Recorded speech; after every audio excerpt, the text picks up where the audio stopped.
Thanks for inviting me. So today I thought I'd share a few ideas, especially around the challenges that COVID has been presenting to our industry. And I started with, so today I'm going to cover the subject rediscovering business passion. And the reason why I wanted to cover that subject matter is because I believe COVID and the events of, the last, let's say, since March this year has really caused a lot of business owners and people, who have ever taken whatever career path you've chosen in your life, for you to stop and kind of rethink a lot of the decisions you've made. So again, with, knowing me, is I'm a big believer in every cloud is a silver lining. And the silver lining in COVID is almost like, let's say, the earth saying to all of us, maybe you should stop for a minute and just listen, smell the roses, and take in your environment and think about why you decided to take a certain career path. I often will lie in my bed and wonder how I got into the beauty industry. I was an engineer in my previous life. And I may have told you the story, and I don't know if others on the channel know, but I was an engineer in London, and I was sitting next to this older engineer guy, and I said to him, you know what they say, be careful what you wish for. I said to him, I wish I could work with more women, and because there's only men in the engineering world. And it wasn't 6 months later, and we had established Nimue.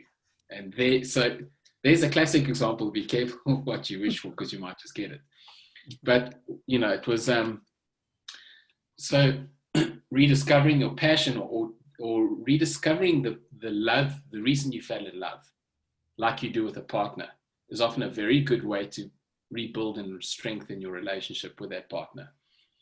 And being in an industry as passionate as ours, I think the fundamental question that COVID is forcing us all to ask is why my business? Why did I choose the beauty business? Why did I get it into the first place? And I believe it's such a pertinent, simple question, but it's pertinent because all of us in the busy day-to-day life of running and growing businesses, you often get caught up in the clutter and the noise. And in that process, because, internationally we deal with over 23 markets, thousands upon thousands of salon owners, I get the privilege to see a lot of the mistakes and the successes of all the various businesses that they make. So we have a very good overview of which businesses do well and why, and which businesses don't do well and why. And this is one of those fundamental questions that needs to be answered to get you on the right path. So I started with why my business. And the reason why that question is important, number one, is, what's your reason for being? What's your call? Why did you get into the business in the first place? And that leads to the next question is, how did you land up where you are today? If you're not happy with where you are, or you're wanting to grow more in your business career, the question is, how did I arrive at what I'm offering? What services, what benefit am I giving the communities around me?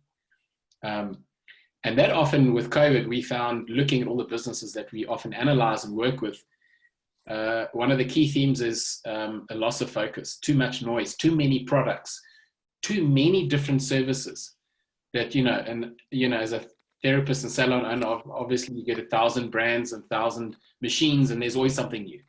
And we're having to deal with this constant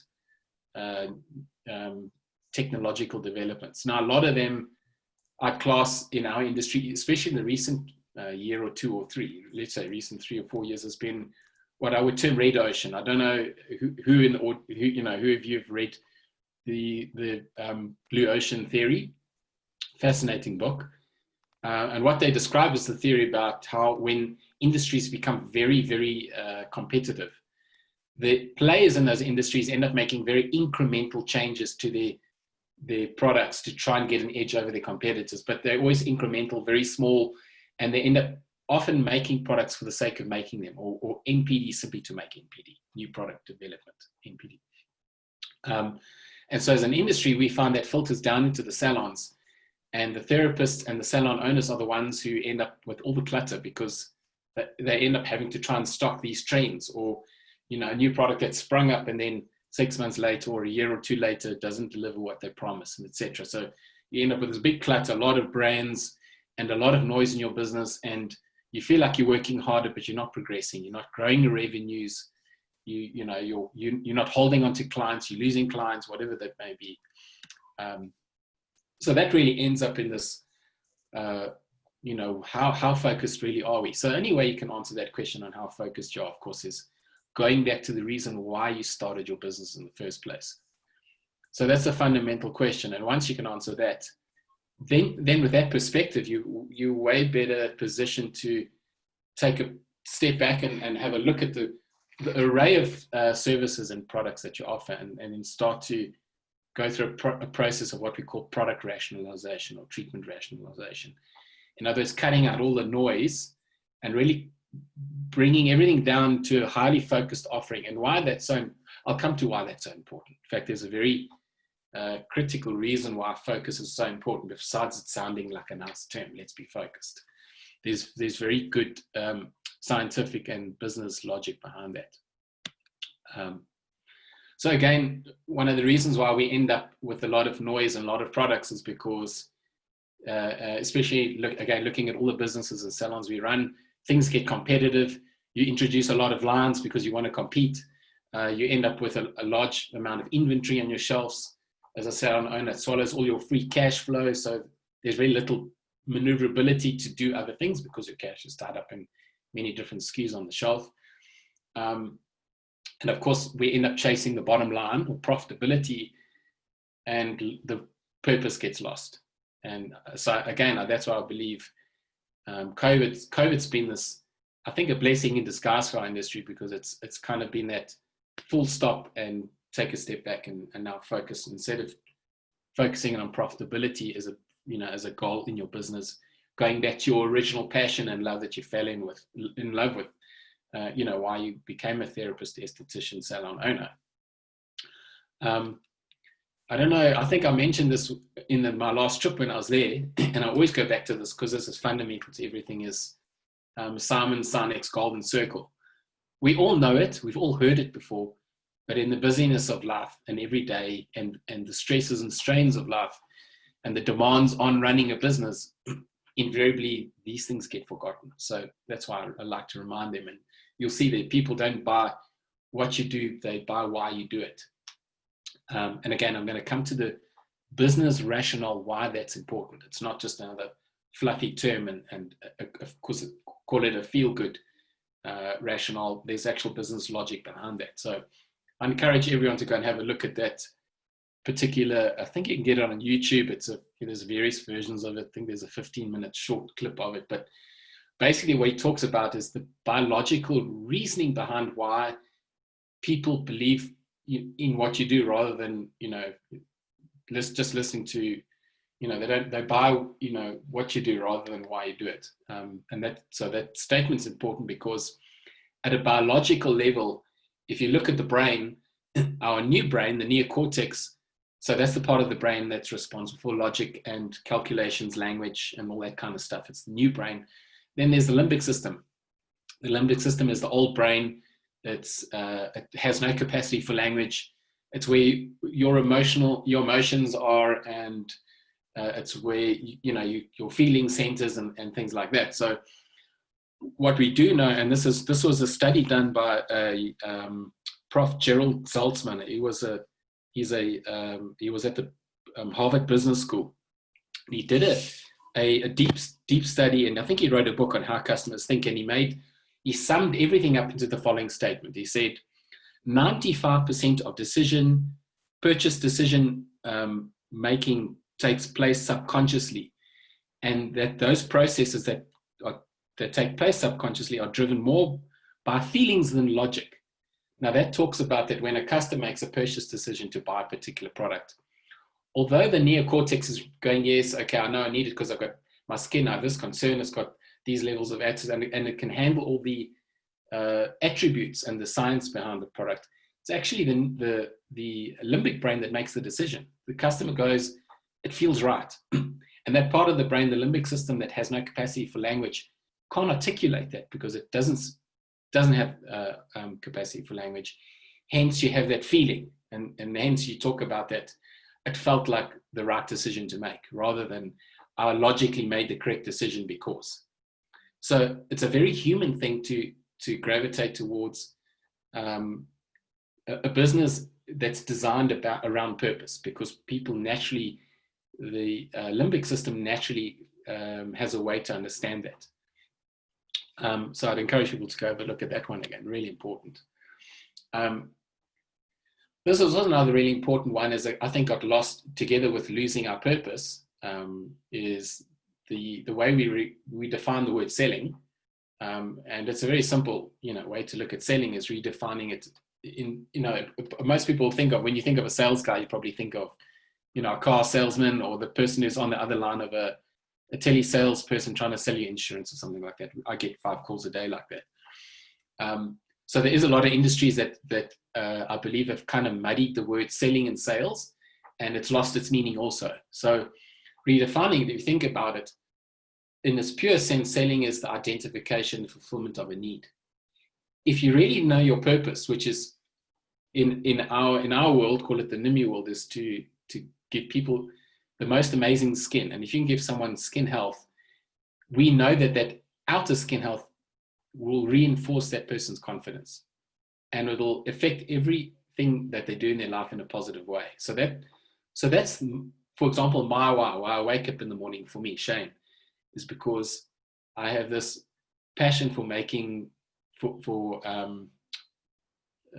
giving people a head start in life, giving them that feeling better about themselves, so that whatever career path they're heading into, if they're a lawyer or a doctor, whatever, that they can tackle the day with that much more confidence, because they feel better about themselves. And that's our role as an industry, is to make people feel better, not just from a psychological point of view, by saying nice things, but actually by producing a result, having skincare that works. So for me, selling is, I'm fulfilling that need. I'm selling you a product that I know is going to help improve your skin health, give you the best possible skin. And I know once I've given you that, and I've played my role in your life to give you the best skin you can get, hopefully I've added to your self-confidence, your self-image, and that, especially, for women, that they're going to go out there and conquer the world in whatever career that they're in. So we're very much a support mechanism for the community. That's how I see the why. And when I think about selling, I'm thinking about fulfilling that need. That's something that I know that you don't, that I can help you with. So that's the purpose. So if we put purpose on the top, rediscovering why we fell in love with the business in the first place, and uncovering that, then the bottom line becomes the bottom line. It's that end result. It's the measure of our success of achieving and enacting the purpose that we've created and crafted every day. And that the bottom line naturally flows. And I think that's what COVID's done. It's taken that, where the bottom line was on top and the purpose was on bottom. It's forced us to flip them back around, if we're open to that awareness, and to put purpose back on the top, and let this natural flow of our business careers and our business, the organic growth of our business on many levels, is first purpose and everything else, and then a bottom line. And now I'm going to explain to you why all that stuff is so important, especially for your end consumer. So one of the first reasons why that's so important, why focus is important, why having a clear, defined purpose that everyone understands is important, is because every salon, or every end consumer that walks into your salon gets bombarded. That person gets bombarded on average with 4,000 plus marketing messages and products every day of their lives. Now, we all know the brain is designed to defend itself. No person can absorb all those 4,000 messages and make sense of them. So we have this innate subconscious automatic process where the brain filters out these various messages and only lets the ones in that we believe are relevant or necessary for us. And so the brain's going through this process every day. So when your customers walk into your salon and visit you, or speak to you on the phone, or interact with you in any way, whether it's on a website or on any medium, you have to bear in mind that they're coming from an environment where they have this sensory overload, information overload. They're having to themselves deal and battle and fight for, let through the right information so that they can make use of everything. So that's the first thing to understand is their mindset. They're coming in with a lot of confusing messages and a lot of overload, and their brain is already in that defense mode. So they're already on the defense. They're already not probably going to be listening to half the things you say because they're automatically filtering stuff out. So the why is important, because if the message behind the services and the salon that you built, or the clinic or the practice you built, is extremely clear and laser focused, that message is much easier for that consumer to absorb, to understand. In other words, Shane Franck's beauty clinic, we are the leaders in scientific skin care and resurfacing, for example, or we're finding that one thing in your business that makes you stand out, that makes you very special, that you're the best at, and making that message so clear that it's very easy to understand. That's one of the ways you can overcome the sensory overload that customers walk into your salon with. And there's many examples of that. So that's why the why is important. It's the same when they walk in and see a whole range of products, and now they have this, they have a process where they struggle with making the choices, even though that you're there to guide them. You can have a product or services or sensory overload in terms of inside your salon itself. So again, that's one of the clear messages that we're seeing is, in a cluttered world, cluttered industry, and that's filtered down into our salon base, how clear your message is amongst all the other 4,000 is extremely, extremely important in terms of the wellness and development of your business. If you don't manage to communicate clearly to your customers, you've fallen at the first hurdle. You haven't managed to get your purpose, your message across. That's step one. So in other words, really, how clear is your purpose, and how clearly can you define and articulate that to your audience and communicate that every single day. So that's why I think, as I mentioned before, COVID's really a time now for us to shake up and reinvent our business, take a step back, and start to think about what products we offer, what services we offer, what treatments we offer, and why we've done all that stuff, why we built this, whatever we've created. So that sounds like quite a lot. It's quite a mouthful. And I think the other thing that a lot of salons, and especially in our industry in general, not just salon owners, it's right up to distributor level. And, I deal with 23 distributors, every market from Europe, the UK, we've got distributors in the UAE, we've got some presence in Saudi, and then of course you guys down in Oz and New Zealand. So we get the privilege of seeing so many different markets and speaking to so many different people. One of the key and most, I think at the moment, besides COVID making us question business, the why and the how and profitability and what products we offer, it's also really made us question our relevance in a technological world. So I don't know how many of you out there feel a little overwhelmed. I know I do, and I even have a technical background. I get overwhelmed with all the technical jargon, with the new apps, and there's TikTok, and there's Insta, and there's Facebook, and the list just goes on of all these social media platforms, and it seems like, oh my God, this is like crazy. And then there's Amazon and Amazon fulfillment, and there's robots, and there's this whole technological movement where, and I see it in the industry, and the therapists and salons and owners that I speak to are going, am I still relevant in this technological world? And how can I ever compete with these huge monster businesses that have all this money and all this technology behind them? So I tackled that one and gave it a lot of thought, and it comes back to the why, and it's I found a fascinating article in the Forbes magazine. I think stand corrected, I think it was either the 2017 or 2018 Forbes magazine article. It was, so it's not very long ago. It's like, this is really a subject that everyone's struggling with. And they listed the top 10 skills required for us as humans to make it through a technological future. In fact, I think it was in sorry, it was correction. It was April 19 edition. So anyone who wants to go overlook at it. It's a nice article. But I summarized it. Those are the top 10 skills that Forbes identified that people need to develop going into a highly technological world. So have a look at the list quick. Number 1, creativity. Love that. Why creativity? Because a robot, AI, all that stuff can never be truly creative. Only humans can. That's what makes us unique. Emotional intelligence.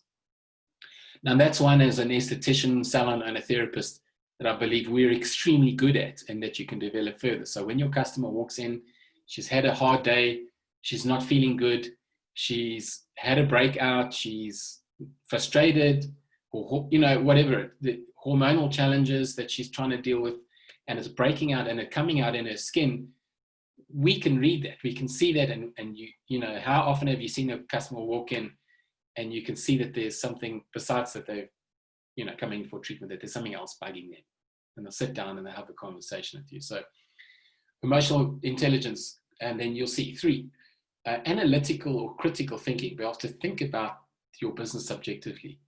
Active learning, judgment, decision-making, interpersonal communication skills. Huge element. Again, there's no way robot, AI, all these technological developments can ever replace interpersonal communication skills. That's vital. So as a salon, if you can work on those elements, they're soft elements, they don't cost you anything, information's out there, you can already start to affect the way you grow your business. Leadership skills, diversity and cultural intelligence.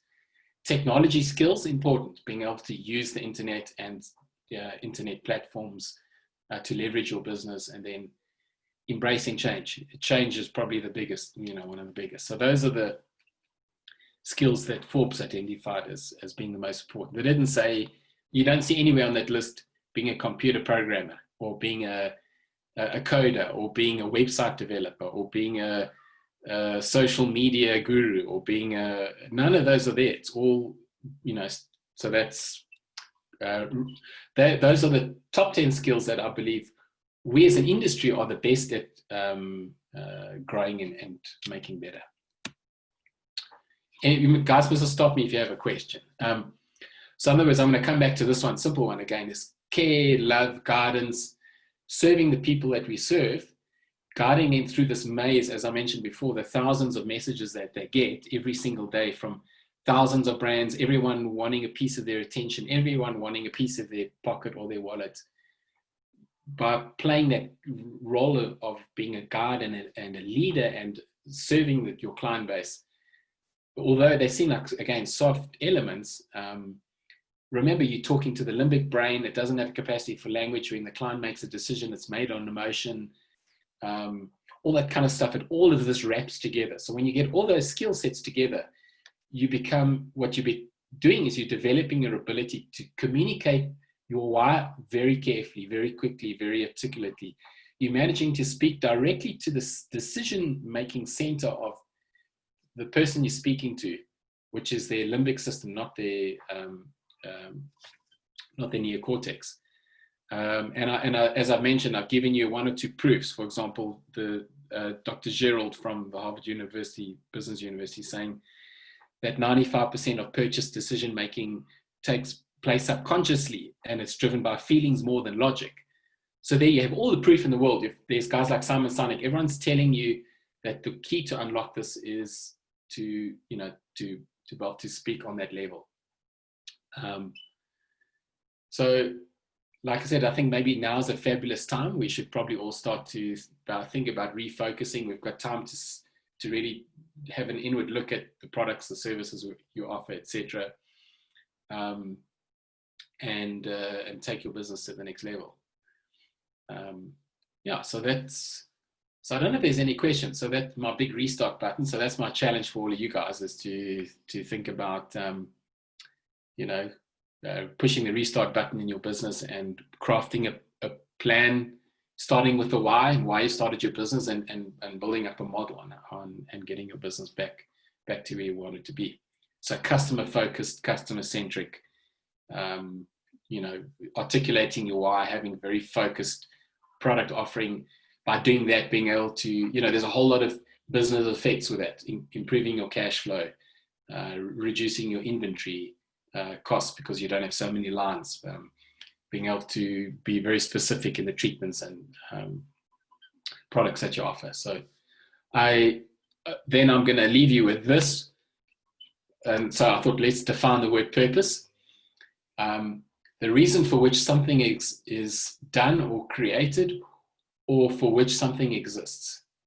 So that's the word of purpose. What does the word purpose mean? It's that single-minded reason. And you'll see if you look at a lot of the big brands, if you look at Coca-Cola, you look at BMW, you look at all these big monster brands, they've all built their business around one single, highly powerful, very easily understandable idea that everyone gets. And you guys may even remember, I think we covered it the last time I was in Sydney, is if you look at Coca-Cola, you know, what do they represent? It's that, you know, it's freshness in a bottle. If it's, if you think about Apple's about, you know, beautifully crafted products that are just easy to use. If you look at, you know, what's that single-minded message that you want everyone to, when they think about your clinic, your salon, what is that one sentence or one word that everyone's going to say when they talk about you? So in the end, challenging everyone to make your next move your best move in terms of growing your business and going to the next level. If there's any questions and guys want to ask some more specific, like business specific, because I've gone really high level, you're more than welcome. You know, if you want to ask me specific questions on how to, you know, which elements you're struggling with, or, you know, I'm more than happy to work through some of that stuff with you guys.